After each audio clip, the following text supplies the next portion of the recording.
Christophe Guilluy, bonjour. Bonjour. Vous publiez un livre intitulé « Le temps des gens ordinaires » chez Flammarion qui continue à creuser ce sillon qui est le vôtre, c'est-à-dire l'exploration de toute cette population laissée pour compte, abandonnée, oubliée, cachée, rendue invisible par à la fois l'idéologie et l'économie.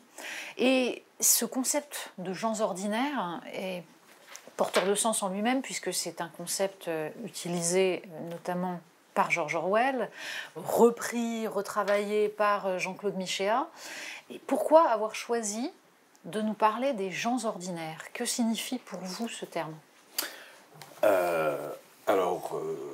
Déjà, je ne parle plus des gens invisibles et oubliés, puisqu'ils sont au contraire très visibles et très présents, trop pour certains.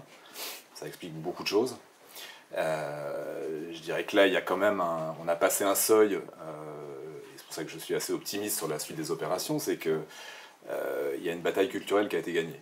Alors évidemment, on va vous dire que non, on va vous dire que ça marche pas comme ça, on va vous dire que tout ça, ça reste les marges de la société, etc., etc. Mais il y a un mouvement de fond qui est qu'aujourd'hui, vous avez l'émergence dans les médias, mais aussi dans la recherche, mais aussi, j'allais dire, dans le monde de la culture, de ces catégories dont on ne parlait absolument plus ces 20 dernières années. Alors, pour plein de raisons, hein, on y reviendra.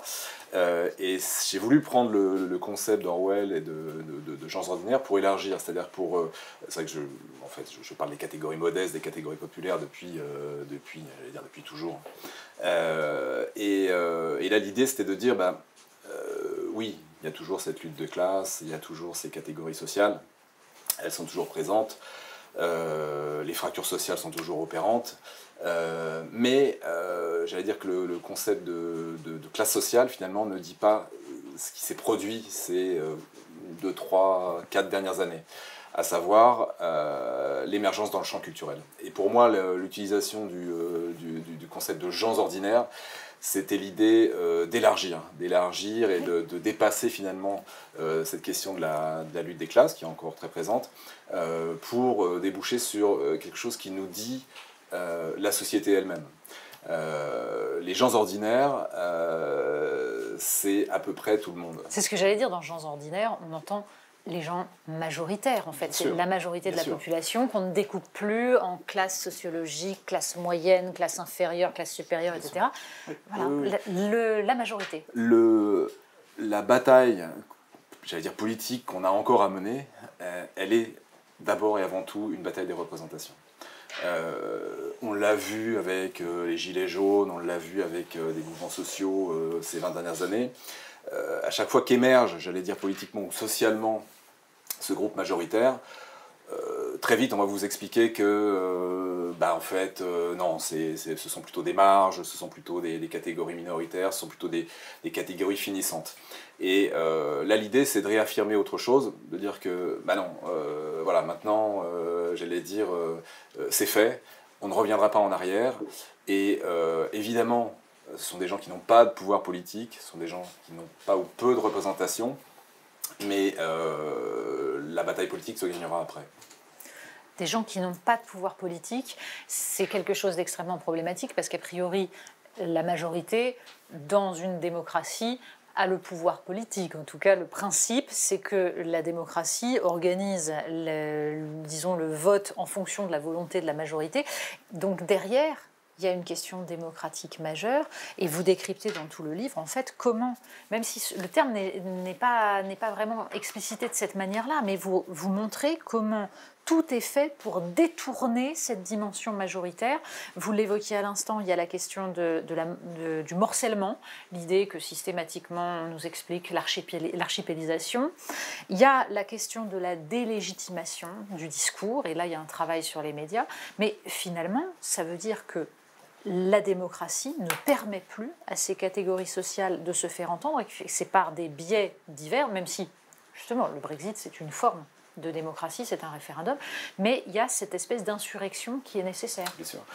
Vous pouvez mettre la poussière sous le tapis, vous pouvez nier la réalité, vous pouvez être dans le déni de réalité, vous pouvez instrumentaliser les médias, le discours politique, etc.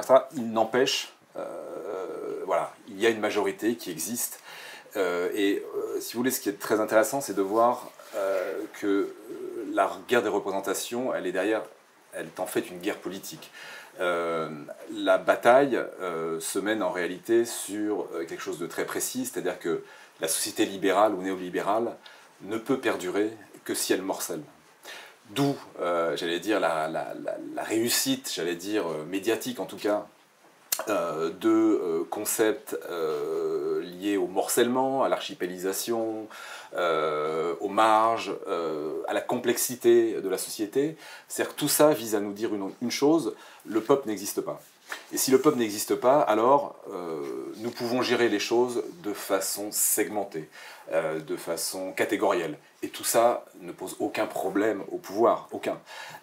Mais j'allais dire que cette stratégie-là, elle est une stratégie qui permet de durer un temps. On voit bien ce qui s'est passé par exemple en Grande-Bretagne. La working class était totalement invisible jusqu'au Brexit. Et puis, ces déplorables ont utilisé un référendum qui s'appelle le Brexit pour dire nous existons.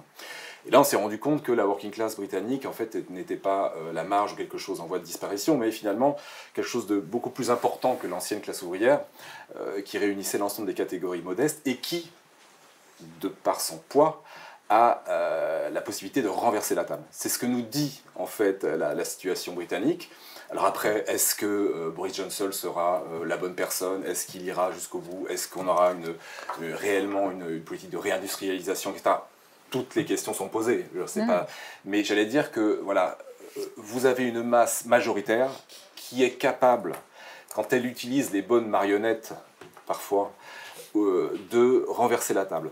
Et on l'a vu avec les Gilets jaunes. Les Gilets jaunes, c'était très intéressant. Pourquoi? Parce que vous aviez là, évidemment, pas toute la population française dans la rue, pas tous les gens ordinaires dans la rue, mais des catégories très représentatives de l'ensemble de ces catégories modestes, hein, des ouvriers, des employés, des retraités, des actifs, des jeunes, des vieux, des gens issus de l'immigration ou non. Donc on avait vraiment la France dans toute sa diversité. Il y avait des blancs, il y avait des noirs, il y avait des maghrébins, il y avait tout ça. Voilà. Qu'est-ce qu'on a fait qu'est-ce qui s'est passé? Majoritairement, la population française s'est reconnue dans ce mouvement. Alors je veux bien qu'on me dise qu'à la fin, effectivement, à la fin c'est devenu autre chose. Hein. Récupération politique, j'allais dire que les Gilets jaunes ont été mangés par les métropoles. Hein. C'est un mouvement de la France périphérique et la stratégie d'aller finalement dans les métropoles était très risquée. Pourquoi? Parce que déjà, les gens n'habitent pas là, donc très peu de gens ont fait le déplacement vers les métropoles. Vous avez retrouvé les catégories les plus politisées dans les grandes métropoles, de gauche, de droite, d'extrême gauche, d'extrême droite, bref, vous êtes dans la gueule du loup. Et là, vous pouvez être récupéré. C'est ce qui s'est passé. Récupération notamment par l'extrême gauche, plus derrière l'instrumentalisation de la violence, etc. etc. Bon. Mais il n'empêche, pourquoi est-ce que ce mouvement a autant inquiété nos élites, le pouvoir, le système, comme on peut l'appeler? Tout simplement parce qu'ils ont parfaitement compris qu'il y avait là une recomposition de ce qu'ils déconstruisent depuis 30 ans, à savoir l'existence de catégories modestes qui, finalement, portent l'économie, les territoires, depuis toujours. Et la période, d'ailleurs, confinement nous l'a prouvé, la société tient aussi beaucoup sur ces catégories-là. Et évidemment, quand ils ont été confrontés à ce mouvement majoritaire, de fait, en tout cas soutenu majoritairement, il a fallu tout faire pour resegmenter, remorceler. Ça a été l'opération Grand Débat, avec l'étudiant de l'ENA et de Sciences Po qui nous a expliqué tous les sujets les uns après les autres, donc notre cher président, avec 1001 thématiques à laquelle il était... Oui, on était carrément sur la réglementation du toit de l'église du village. Ah, mais il a réponse absolument à tout. Tout, je veux dire. Et là, il y avait cette idée de segmenter. D'ailleurs, c'est pas un hasard s'il a réuni, par exemple, les maires ruraux, s'il a réuni, je crois qu'il a eu aussi un moment, c'était les femmes célibataires, enfin bref, on a eu comme ça une espèce d'idée de morceler, et à la fin, évidemment, vous avez cette idée que il n'y a pas de recomposition du peuple, il y a simplement des gens qui demandent quelque chose. En gros, de l'argent. D'ailleurs, qu'est-ce qui s'est passé? C'est que la fin de partie a été sifflée par un chèque. Comme on le fait d'ailleurs toujours avec tous les mouvements sociaux depuis la nuit des temps. Tout ça, c'est parfaitement gérable pour les libéraux. C'est pas un gros problème de faire des chèques. Hein, on s'endette, etc. En réalité, ça coûte rien. Ce qui compte, c'est de surtout ne rien changer. Et derrière, il y a eu la représentation France morcelée. Et donc là, on était reparti, j'allais dire, sur le même discours libéral, archipélisé, etc. etc. Mais sur le fond, tout est là, tout est en place. Il y a bien eu recomposition, il y a bien eu autonomisation, que les médias ont appelé radicalisation. Vous savez, c'est tout ce truc de... Ils n'écoutent pas...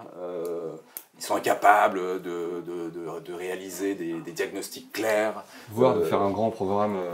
Exactement, faire un grand programme. D'ailleurs, c'était vraiment frappant. De cohérence, les médias, avec un équilibre budgétaire à la fin. Ils interrogeaient des kidams.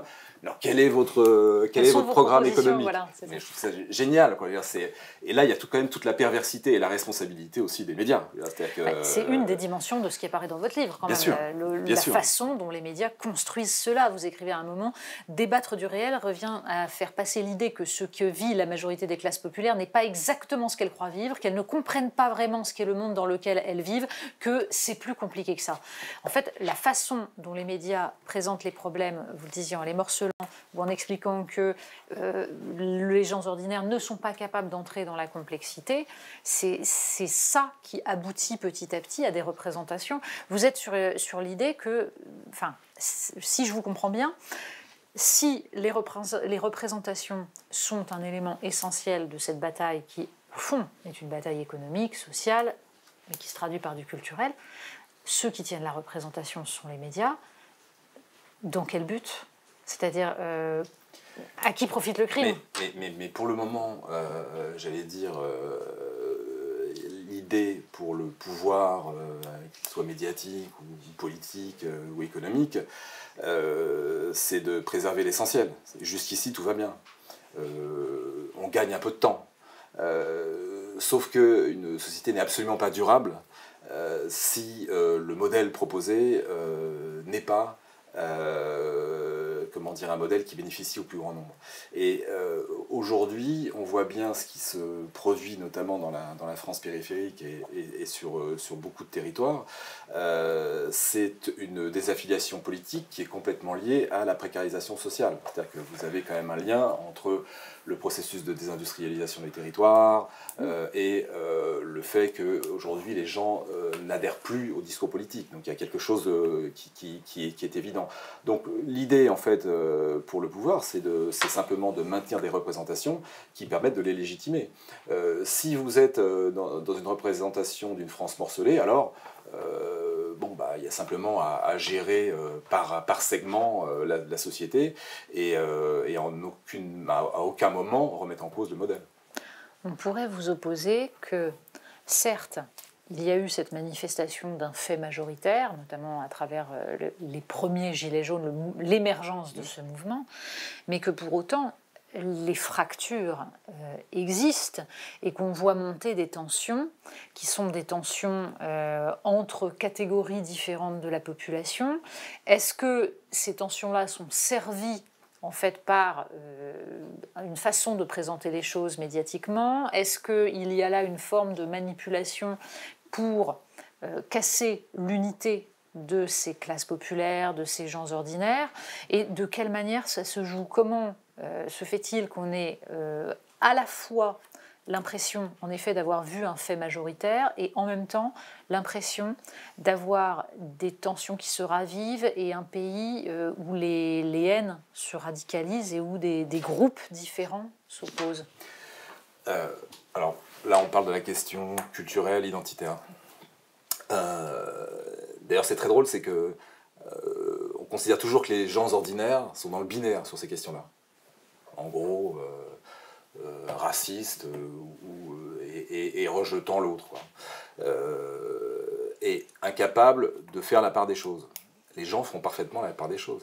Ça, par exemple, il y a toujours cette question stupide, est-ce que nous sommes dans un moment social ou un moment identitaire, opposer le social à l'identitaire? Non, les gens ont parfaitement compris que tout ça se combine.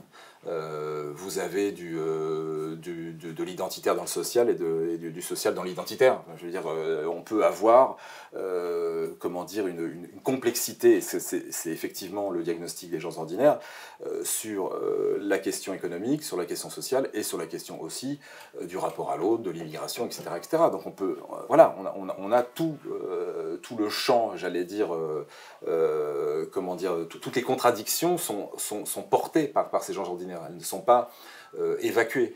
Ça ne veut pas dire pour autant que, évidemment, les tensions culturelles n'existent pas. Elles existent. Et on le voit bien sur la question du séparatisme dont on parle beaucoup aujourd'hui. Le séparatisme n'est pas nouveau. Il existe depuis au moins une vingtaine d'années. Tout ça se joue de la même manière à peu près dans l'ensemble des sociétés multiculturelles. Et dans ce sens, c'est pour ça que je disais que la société française est une société américaine comme les autres, en tout cas sur ce domaine-là, dans ce domaine-là. Les gens gèrent cette question du multiculturel comme ils le peuvent. J'allais dire, on les a plongés dans le bain du multiculturalisme sans leur demander leur avis, mais ils ont dû gérer tout cela.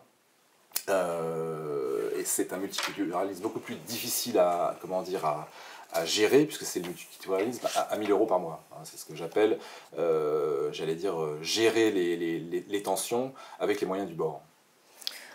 Oui, mais certes, il y a une vision complexe, en effet, et intelligente de la part de beaucoup de gens qui sont... Enfin, ça se voit dans les sondages d'opinion, c'est-à-dire que moi, je suis toujours frappée de lire dans Le Monde, par exemple, les réflexions de journalistes ou de sondeurs du genre « mais c'est curieux, les gens dénoncent le racisme en France et en même temps, ils trouvent qu'il y a trop d'étrangers en France, c'est paradoxal ».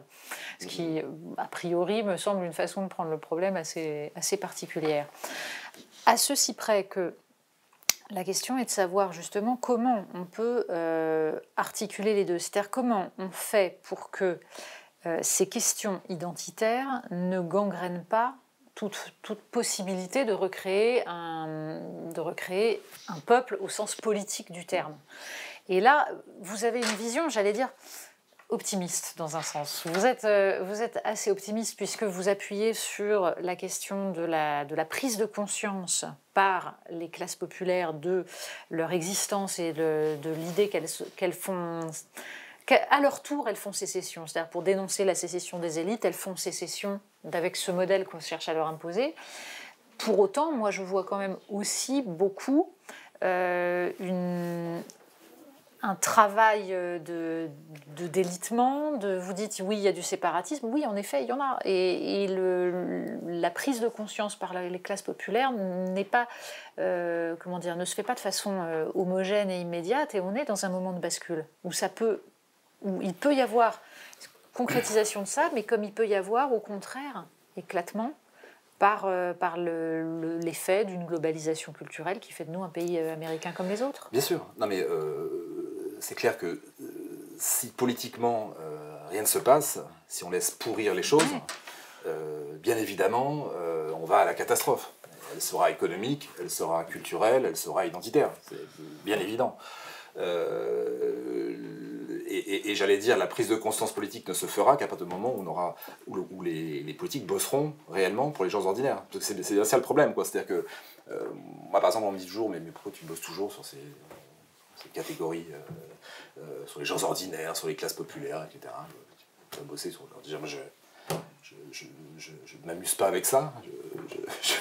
C'est vital, j'allais dire, dans ma démarche, mais j'allais dire que c'est vital pour la société elle-même.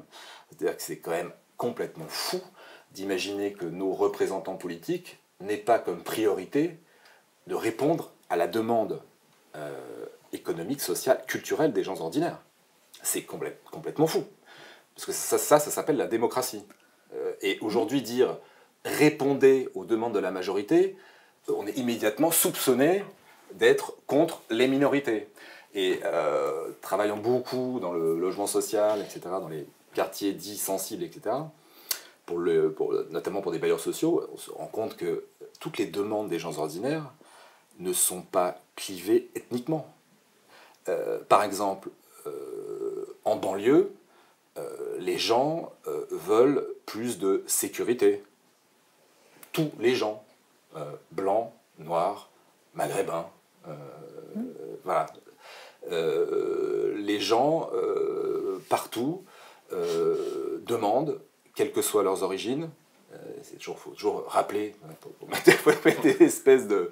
Quelles que soient leurs origines, les petits, je précise toujours d'ailleurs, parce que ça me fait beaucoup rire d'entendre des gens parler des petits blancs, qui est une espèce de mépris de classe non assumé. Mais quand je parle de petits blancs, j'ajoute toujours petits blancs, petits noirs, petits maghrébins, petits musulmans, petits juifs, petits catholiques.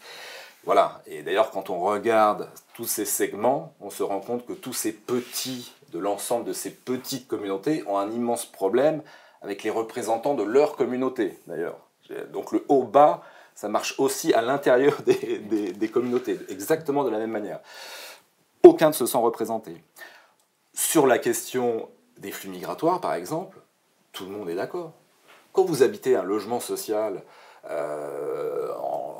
j'allais dire en Seine-Saint-Denis, mais ça peut être ailleurs, peu importe l'endroit. Vous voulez de la sécurité, vous voulez que la mobilité résidentielle ne soit pas folle, c'est-à-dire qu'il n'y ait pas un changement permanent de population, votre voisin a changé, voilà, tous les 5 ans a déménagé, le quartier ne ressemble plus à ce qu'il était il y a 2 ans. C'est invivable, quelle que soit son origine. Et les gens demandent une régulation des flux. Tout bêtement, pourquoi ? Parce que ça crée de l'instabilité. Quand tout bouge tout le temps, les gens ont besoin de stabilité. La bourgeoisie vit dans des quartiers très stables. On a tous besoin de stabilité. On a besoin de se dire qu'effectivement, le collège du coin, il ressemble à ça, je vais mettre mes enfants là, etc. Et ça, c'est une demande des gens ordinaires, quelles que soient leurs origines, depuis 20 ans. Une demande à laquelle personne ne répond. Tout simplement parce qu'il y a, on a transformé un fait économique, c'est-à-dire le néolibéralisme, qui est la dérégulation, donc l'installation d'une instabilité qui sert les flux économiques, on a transformé ça en une idéologie. C'est d'ailleurs, vous citez Zygmunt Bauman et la théorie de la société liquide. Or, c'est très amusant parce que moi, j'ai toujours entendu expliquer, oui, voilà, c'est la société liquide, formidable et tout. Mais quand on lit Zygmunt Bauman, il ne trouve pas ça formidable. Il explique que ça crée une souffrance. Bien sûr, et c'est ça le principe. Mais ça fait partie des concepts fantastiques qui arrivent avant même qu'ils se soient produits. C'est-à-dire que on a amené la société liquide, ça a beaucoup plu aux élites, aux intellectuels, aux médias. C'est vrai que c'est séduisant comme idée. Et puis après, on regarde la société telle qu'elle est, ce que font les gens, comment ils travaillent, où ils vivent. On se rend compte que ça ne marche pas du tout comme ça. Et par exemple, vous avez le concept de mobilité, d'hypermobilité. Des trucs, tout le monde bouge. Donc voilà, c'est donc avec évidemment géographiquement, vous avez les grandes métropoles qui seraient l'illustration de cela.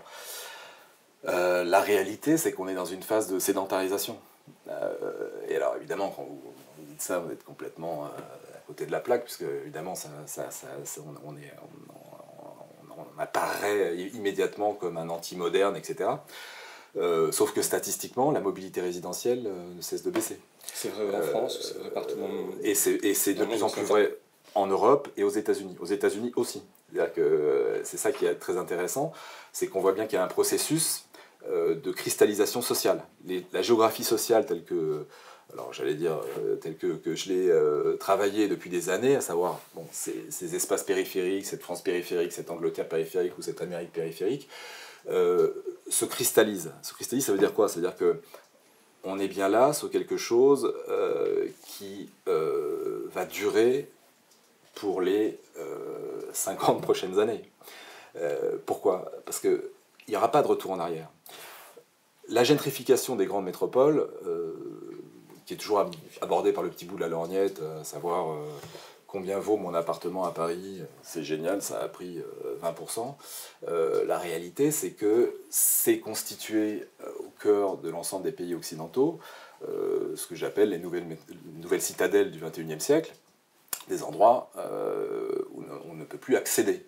Alors, certes, il reste du logement social, très spécialisé maintenant dans l'accueil des populations immigrées, précaires, etc.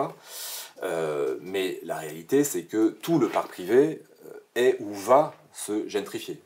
Voilà. Donc il n'y aura pas de retour des catégories populaires dans la ville. J'entends parfois des gens expliquer qu'il faut que les gens reviennent en ville, là où... Alors effectivement, il y aurait une logique économique, puisque c'est là où se crée l'essentiel de l'emploi.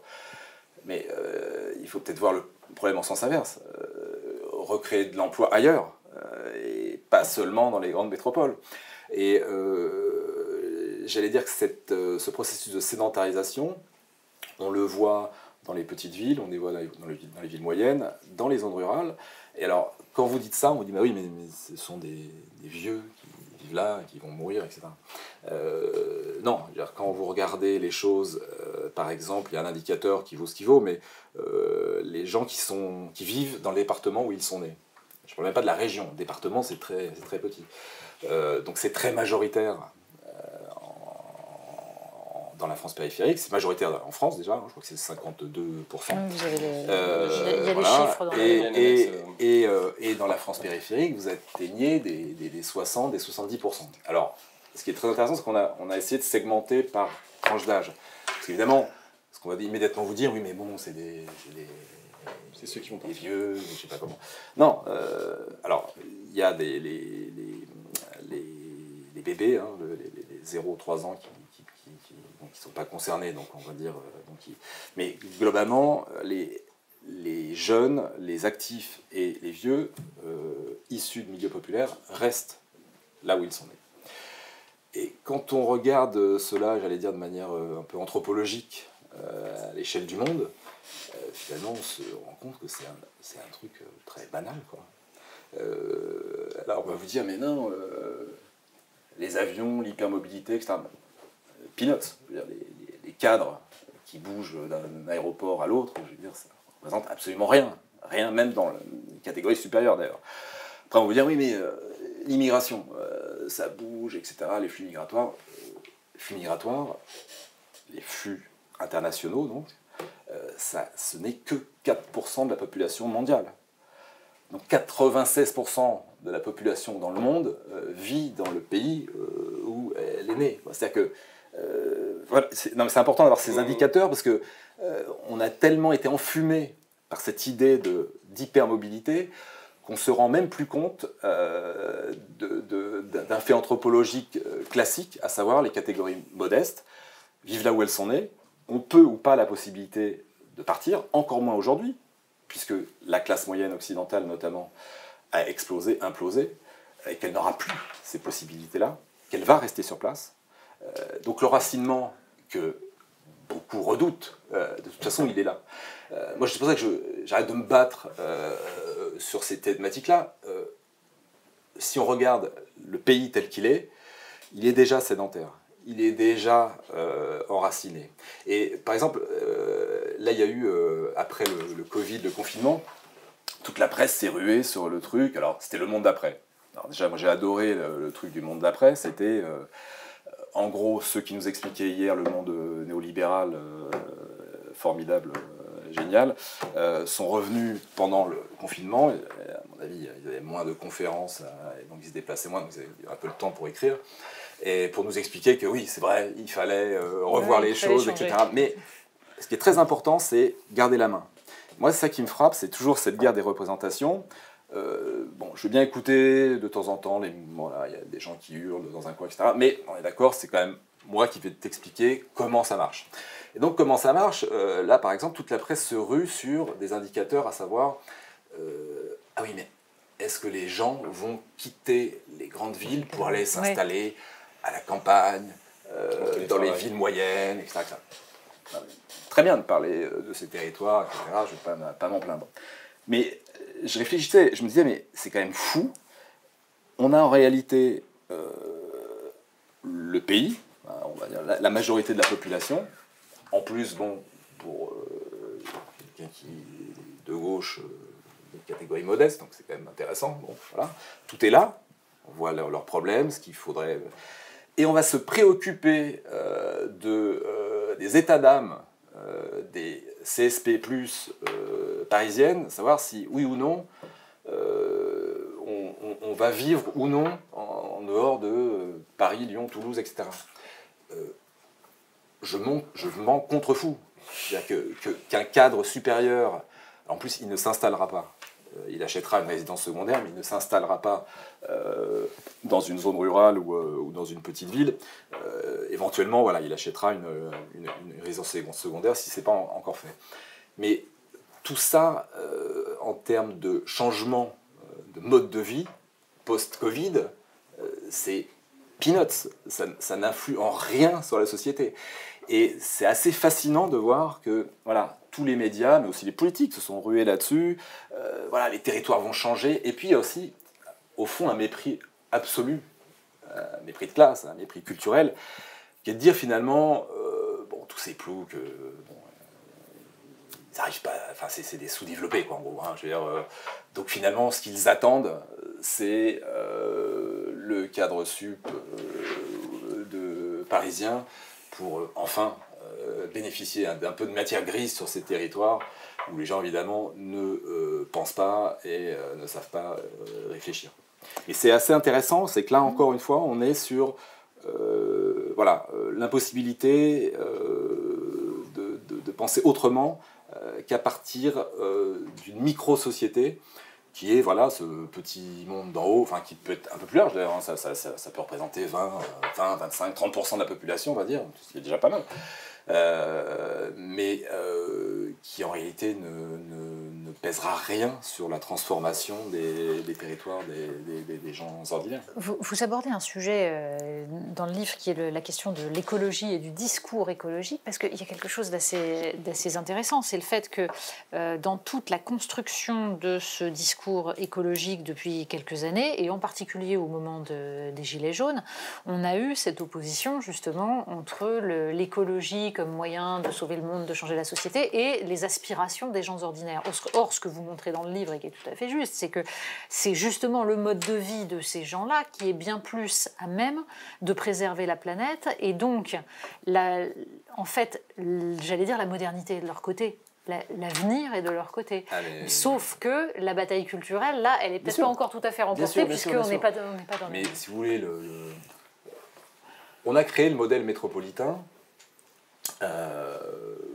qui est en fait la version géographique du modèle néolibéral. Enfin, je veux dire, et d'ailleurs, c'est pas un hasard si, quand j'ai sorti La France périphérique, je me suis pris tous les technocrates et universitaires de la Terre, enfin français surtout. Mais l'idée, c'était quoi? C'était, oula, il est en train de nous montrer quelque chose en plus majoritaire. Si j'avais dit France périphérique 20%, je passais. Welcome. Là, quand je dis que c'est la majorité, ça colle plus. Là, c'est problématique parce que c'est la société elle-même. Mais ce modèle métropolitain est le modèle qui crée le plus d'emplois. Vous avez les plus hauts revenus, bon, avec des richesses qu'on connaît. Bref, ça marche très bien. Les gens ont des très hauts salaires. C'est aussi la question du salaire, c'est quand même un point très important. Hein. Vous avez France périphérique, France métropolitaine, vous avez haut salaire d'un côté, et puis les salaires des gens ordinaires. Rappelons toujours les chiffres, salaire médian 1007, au-delà de 3004, vous n'avez que 8% de la population. Donc, voilà. Et à plus de 7000, vous avez le 1%. C'est pour ça que d'ailleurs c'est très drôle, c'est que c'est très facile de tenir le discours sur la question des ultra-riches. Il est scandaleux que 0,1% de la population détienne 40% du patrimoine, etc. Voilà, je vais me faire applaudir par tout le monde, c'est formidable. La question, c'est comment ce 0,1% est-il possible? Il est possible parce que vous avez autour le 20% ou le 30% qui vote Macron notamment, mais qui soutient ce système. Alors évidemment, ils ne bénéficient pas autant que les ultra-riches, mais ils en bénéficient quand même. Mais ce qui est très intéressant, c'est plutôt que de se battre sur métropole ou pas, il faut s'intéresser à ce chiffre que je trouve complètement fou, qui a été publié il n'y a pas très très longtemps, mais il y en a eu d'autres avant. Je crois que c'est 82% des cadres parisiens veulent quitter Paris. Bon. Alors, on leur a créé le modèle géographique le plus pertinent, dans lequel normalement ils devraient vivre la vie idéale, celle qu'ils souhaitaient, voilà, etc. Avec des trottinettes. Voilà, avec des trottinettes, avec tout, avec des commerces. Il faut voir les commerces, ce que deviennent les commerces dans les grandes villes. C'est n'importe quoi, avec des pâtisseries qui ressemblent à des bijouteries. Avec je sais pas, le gâteau, le pain au raisin à 5 euros. Enfin, je veux dire, on est... bon, bref, on sent qu'il y a trop d'argent. Non, mais, parce que la question, c'est quand on gagne beaucoup d'argent, il faut le dépenser. Oui. Donc, et vous voyez la vacuité de l'activité, enfin, des commerces dans les grandes villes, enfin, bref. C'est une petite digression. Mais ce qui est intéressant, c'est de voir que, voilà, on leur a créé le modèle idéal, et ça ne va pas. Ils nous expliquent maintenant que, ben non, ça pollue trop, etc., on veut vivre. Donc, moi, j'en conclus que ce modèle, j'allais dire, anthropologiquement, ne marche pas. Ça ne marche pas. Je veux dire, les gens n'ont pas envie, en fait, d'être hyper concentrés dans des grandes villes, même avec de l'argent. Donc, encore moins quand on n'en a pas. Et oui, le modèle de la France périphérique, des petites villes, des villes moyennes, etc., est évidemment le modèle le plus pertinent pour l'avenir, à tous les niveaux, en termes de mobilité, en termes de développement économique, etc. etc. Mais quand je dis ça, évidemment, se pose la question de l'emploi.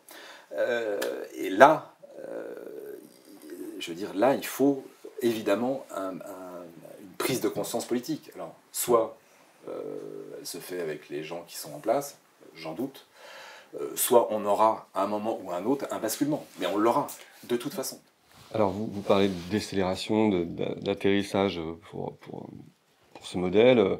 Avec le Covid, on a vu aussi que ça quelque chose qui marchait pas, ça fonctionnait pas bien.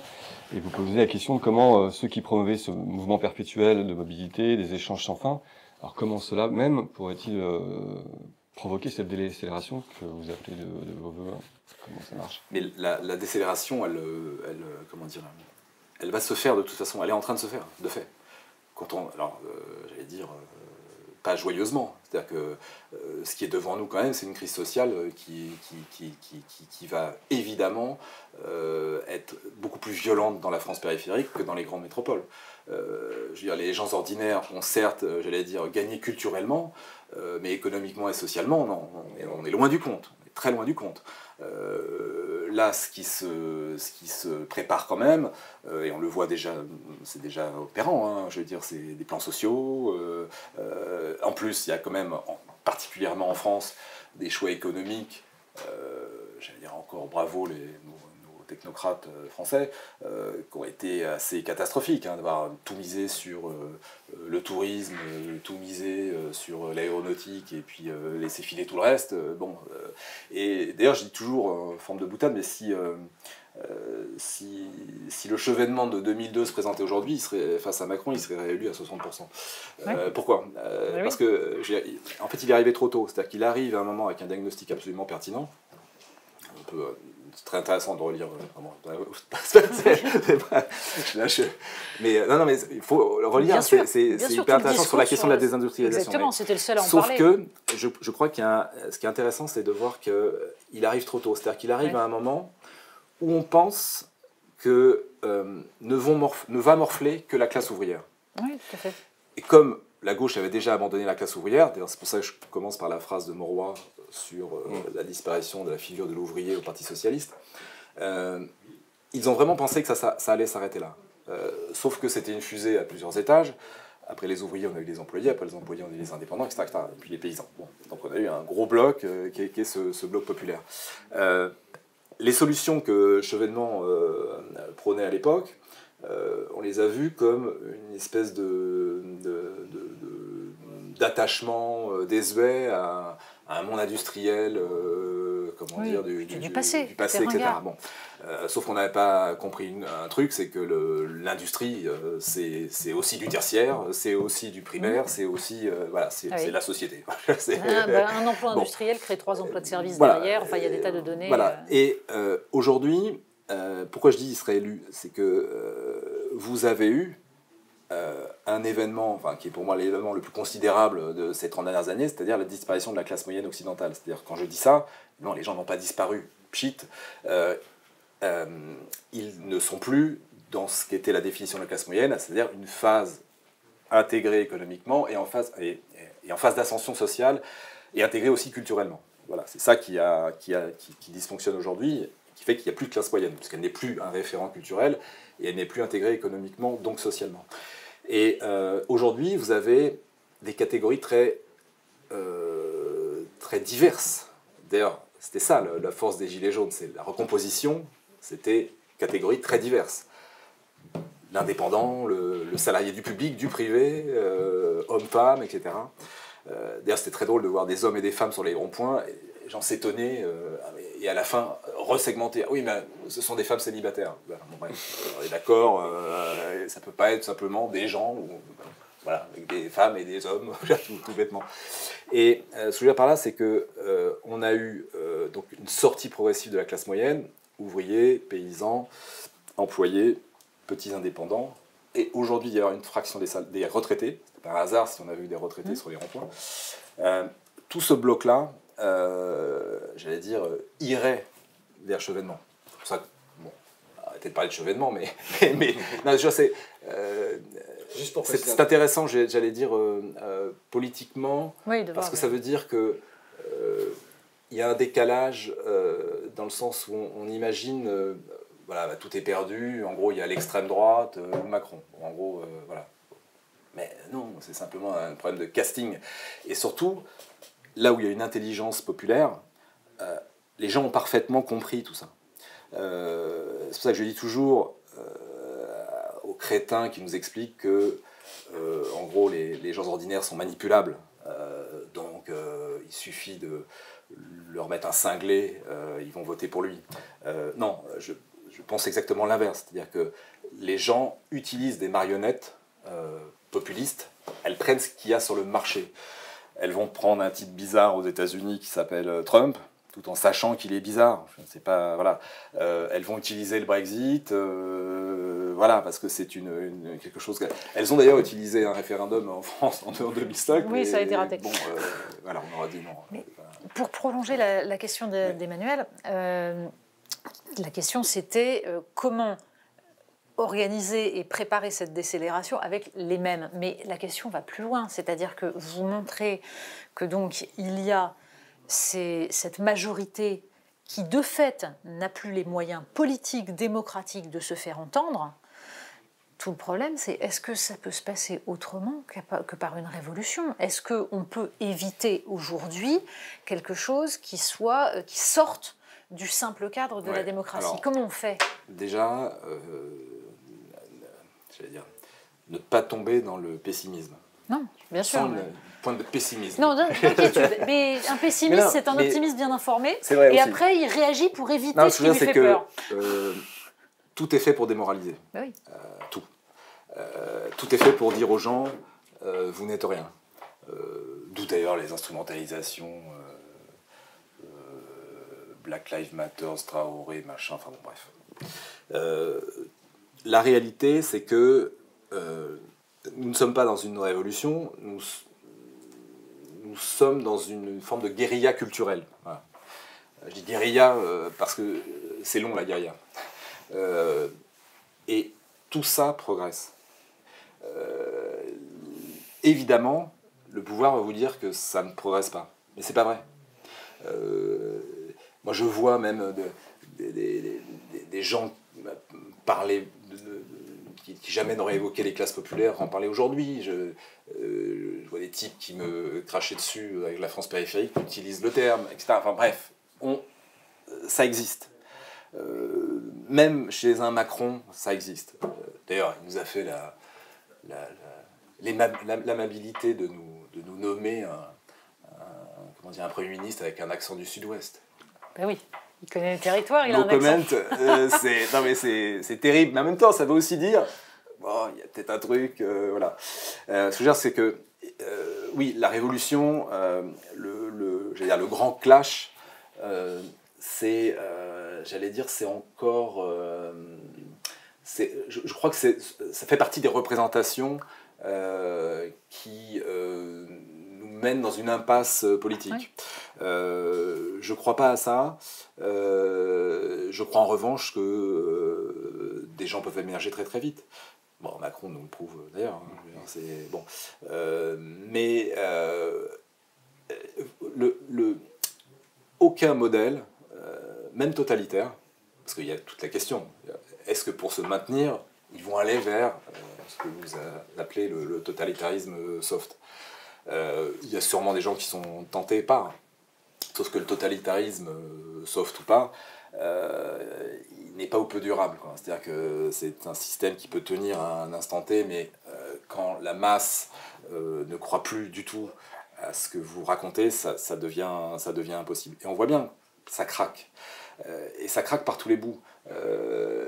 Les gens n'écoutent plus les médias, pas parce qu'ils sont dans une radicalité extrême, mais simplement ils ont parfaitement compris que ça ne se jouerait plus là. Ça ne se joue plus là. Donc voilà, tout est prêt. J'allais dire que ça ne va pas être très long. Pourquoi? Parce que le modèle économique lui-même n'est pas durable.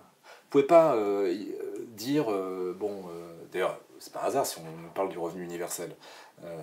En gros, on ne va pas recréer d'emplois, mais on va leur donner de quoi remplir leur caddie au Lidl du coin.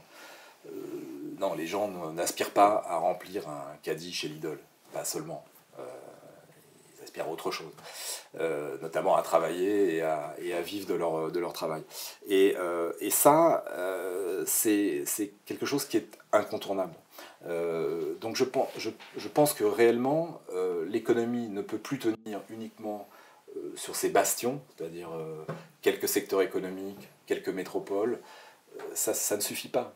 Et puis, le système de cavalerie, à savoir, on n'a pas d'argent, on ne produit pas assez, il n'y a pas assez de richesse, mais on emprunte et on se met dans la gueule des banques, c'est pareil, ça tient un temps. Mais à un moment donné, ça explose. Donc, de toute façon, la mécanique ne peut pas durer éternellement. Je veux dire, là, on parle vraiment de mécanique. Je ne parle même pas de politique. C'est que économiquement, ce n'est absolument pas durable. Alors, évidemment, les changements que ça nécessite sont gigantesques. Ça voudrait dire quoi? Ça voudrait dire réindustrialiser, ça veut dire protéger certains secteurs, ça veut dire parler du protectionnisme, voilà, interdit, etc. Mais peu importe, ça se fera. La question de l'Europe, c'est pareil, tout va être mis sur la table. Je veux dire, on voit bien, je veux dire, les choses sont en train de s'écrouler. Je veux dire, plus personne ne croit à l'Europe. Et d'ailleurs, ce qui est très intéressant, c'est que personne n'y croit, notamment les catégories populaires qui y ont beaucoup cru. Parce qu'aujourd'hui, on fait porter aux catégories populaires, notamment aux gens ordinaires, la défiance vis-à-vis des institutions européennes. Non, c'est qu'ils ont tous joué le jeu, joué le jeu même de la mondialisation, même, on peut dire, du néolibéralisme inconsciemment, et puis ils font un bilan. Ils se rendent compte que le compte n'y est pas, ça ne marche pas. Donc voilà, si vous voulez, toutes les croyances anciennes ne fonctionnent plus. Mais on peut aller même plus loin. C'est pour ça que je parlais de...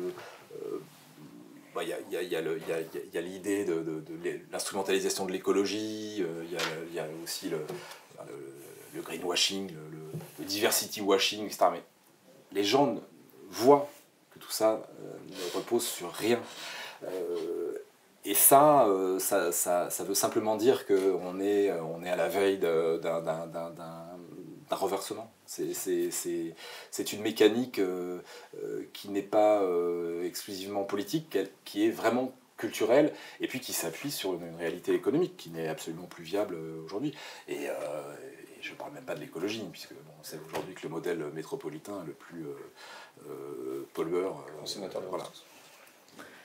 Donc, si je vous entends bien, il va émerger une possibilité démocratique, parce que tout l'enjeu, là, ma question, c'était ça, c'était sur la capacité, la possibilité d'éviter que cette situation, qui est une situation de déni de droit vis-à-vis de ces catégories-là, d'éviter que tout cela ne débouche sur du ressentiment, de la haine, de la violence. Certains verraient dans votre analyse, on va sortir le mot populisme, du populisme. Pourquoi ? Parce que vous analysez un bloc majoritaire contre un bloc d'élite minoritaire qui cherche à préserver ses intérêts.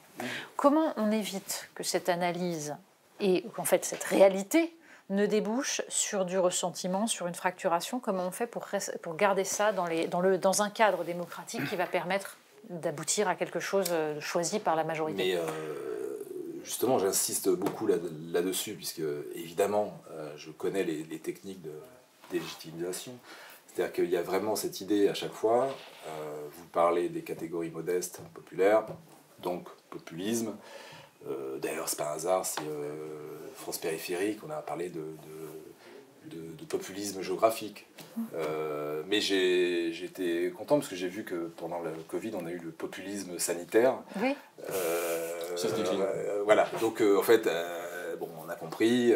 Mais c'est pareil, quoi, toutes ces techniques-là, ça fonctionne plus, quoi. Je veux dire,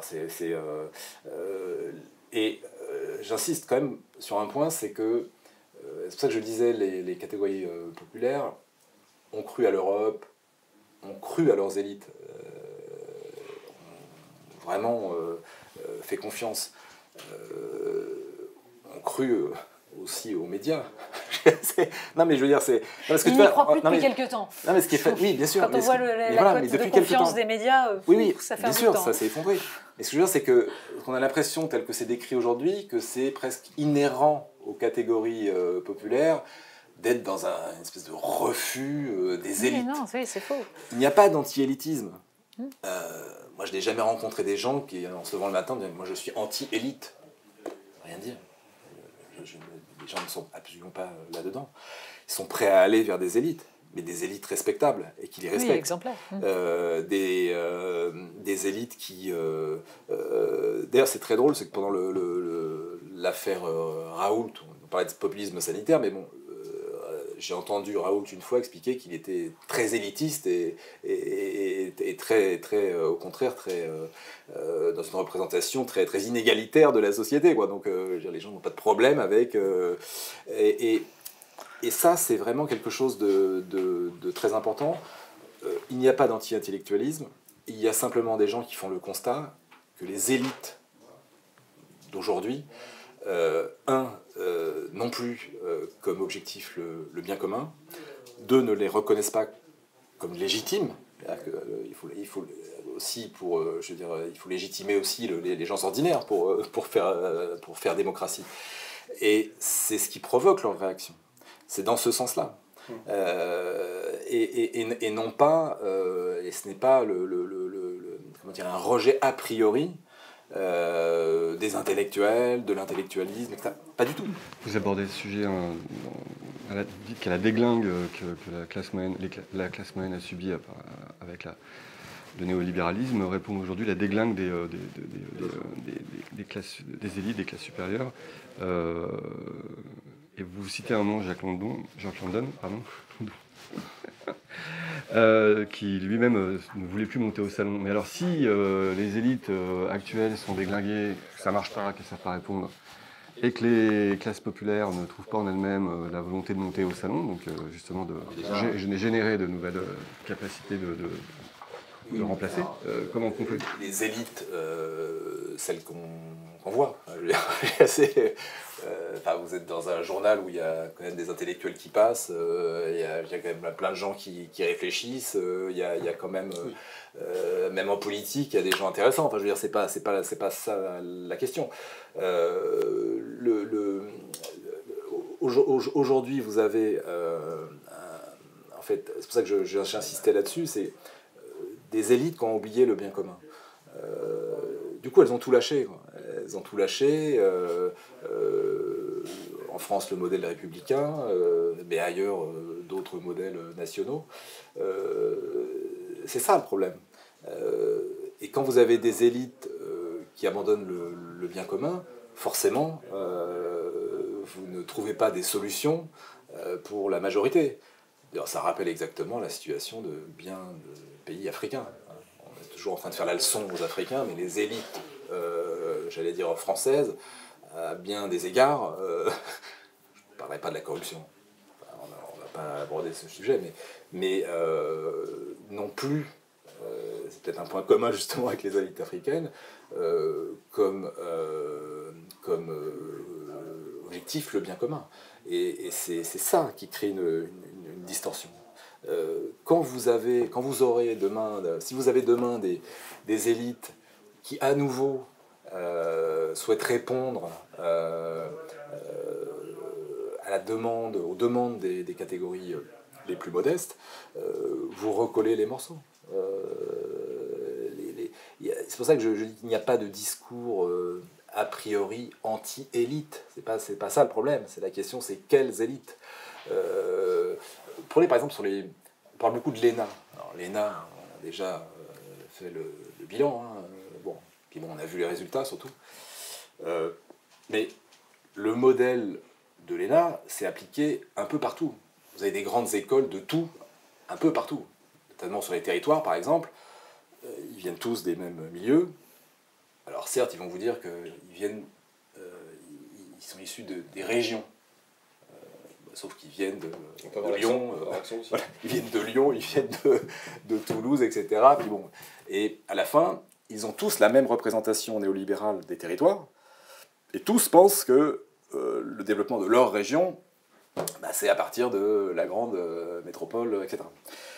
Ce que je veux dire par là, c'est que voilà, on a quand même un formatage actuel des élites à tous les niveaux, pas seulement à l'ENA, qui explique le rejet des élites. Mais il suffirait justement de changer ce recrutement pour faire évoluer les choses. La situation n'est pas aussi bloquée qu'on l'imagine. Et surtout, je pense que si demain vous avez quelque chose qui bouge réellement, beaucoup retourneront leur veste très très rapidement. D'ailleurs, on l'a vu un peu pendant la période du Covid, avec cette histoire de les territoires c'est formidable, c'est vrai la grande ville, c'est terminé, etc. etc. Ça peut basculer très très vite. Et demain, vous aurez des gens... D'ailleurs, j'ai entendu même Attali expliquer pendant la période du confinement que oui, c'est vrai que la mondialisation pouvait peut-être... Il l'a même expliqué dans Marianne la semaine dernière. Voilà, superbe article sur vraiment les morts causées par la mondialisation néolibérale. Et voilà, donc ça peut en réalité basculer très très vite. Mais c'est très rassurant, en fait. Vous êtes d'un optimisme. Non, mais c'est simplement que... Quand vous observez ce qui se passe, j'allais dire, dans la réalité quotidienne, de toute façon, même à 1 000 € par mois, les gens se lèvent le matin. Ils se lèvent le matin, ils vont bosser ou chercher du boulot s'il n'y a pas de boulot, et ils prennent en charge le réel. Et on l'a très bien vu pendant le Covid. Moi, j'ai trouvé ça fantastique comme illustration. Ça tournait, en fait. Pas besoin des gens qui bossent, je ne dirais pas dans quel secteur parisien, qui sont peut-être pas si utiles que ça à la société, et pourtant, et c'est tout le problème, qui sont les mieux payés. Donc il y a peut-être aussi un truc à revoir sur la question de l'échelle des salaires. C'est très certainement des gens trop payés, d'autres pas assez. Mais bon, ça c'est encore un autre sujet. Mais ce que je veux dire, voilà, c'est quand vous regardez le réel, les gens ne s'arrêtent pas, à aucun moment, on ne s'arrête à prendre en charge le réel. Sinon on meurt. Donc c'est pas... voilà. Donc la mécanique, c'est pour ça que je conclue là-dessus, c'est que de toute façon la mécanique des gens ordinaires est celle du monde. C'est pour ça que je termine là-dessus, c'est que c'est pour ça que j'essaie d'élargir un petit peu sur la question même du vieillissement de la population mondiale, etc. Parce que là encore, comme on distille de l'anxiété en permanence, par exemple, il y a le truc de « vous allez disparaître ». Ou l'action, c'est très drôle, le grand remplacement. Donc, le truc porté par l'extrême droite, mais en réalité promu par les médias progressistes. Parce qu'en fait, on n'en a jamais autant parlé en expliquant que finalement, par exemple, vous avez des chiffres sur la disparition des populations blanches aux États-Unis, etc. Cette espèce de truc, alors je sais pas si on est blanc aux États-Unis, mais qu'est-ce que je vais disparaître maintenant, ça, je vois. En réalité, quand vous regardez la situation mondiale, les dynamiques, le fait que les gens sont sédentaires, le fait que finalement, si on régulait un peu l'immigration, ça pourrait très bien s'apaiser assez rapidement, et sur le fait surtout que la question du vieillissement n'est absolument pas un drame, mais plutôt une chance, c'est-à-dire que vieillir, c'est-à-dire qu'on n'est pas mort, donc finalement, c'est quand même plutôt une bonne nouvelle. Vous vous rendez compte que ce n'est pas la question de l'Europe. C'est la question de l'Europe, c'est la question de l'Asie, c'est la question de la Chine, et ce sera demain la question de l'Afrique. Donc on voit bien que, là encore, c'est amener de l'anxiété à des situations économiques et sociales qui sont déjà très, très, très anxiogènes, mais que sur le fond, la question du vieillissement des territoires, elle est normale. C'est normal, ce n'est pas un drame. Donc ça veut dire aussi repenser, c'est intéressant en plus, parce que le vieillissement aura un impact sur la consommation. Mais c'est peut-être pas plus mal d'arrêter d'acheter des conneries, des produits inutiles. Oui, on aura peut-être une baisse de la consommation. Oui, peut-être qu'on pourra que le niveau de vie aura du mal à se maintenir. Mais la question n'est pas seulement celle du niveau de vie. La question est être respecté pour ce qu'on est et ne pas s'excuser d'être ce qu'on est. Et c'était un peu ça le message d'ailleurs des gilets jaunes, mais aussi des gens ordinaires quand ils s'expriment. On leur demande quel est ton diagnostic économique, et les gens disent non, mais je veux juste être respecté pour ce que je suis. Et surtout, je ne m'excuse pas d'être ce que je suis, et d'avoir les valeurs que j'ai, et d'être bien là où je suis. Et ça, c'est un scandale. Mais sauf que, scandale ou pas, c'est eux qui portent et qui continueront à porter la société. Bah, écoutez, merci beaucoup. Merci beaucoup pour, pour cette conclusion et voilà. On va essayer de regarder justement comment ça se déclinera dans les années à venir. Merci Christophe Guilluy. Merci.